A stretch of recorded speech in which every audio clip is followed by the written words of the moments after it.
ஒதுங்குமா இல்லையா? அதே போல மலக்குகள் ஒதுங்கி மலர் மட்டும்தான் தூவல, அவங்களை அப்படியே சுபச்சோபனம் சொல்லி சொர்க்கத்திற்கு அழைத்து செல்கிறார்கள் என்பது நபிகள் நாயகம் ஸல்லல்லாஹு அலைஹி வஸல்லம் அவர்களுடைய ஹதீஸாக இருந்து கொண்டிருக்கிறது.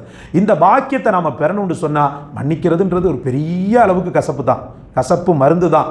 நம்ம குடும்பத்தில் எத்தனையோ பேர் பிரச்சனை பண்ணியிருப்பாங்க, குடும்பத்தில் பெரிய அளவுக்கு லடாயெல்லாம் நடந்திருக்கும். வருஷத்தில் இந்த நோன்பு வந்துருச்சுன்னு சொன்னால் உங்களை நீங்கள் மாற்றிக்கிடணும்.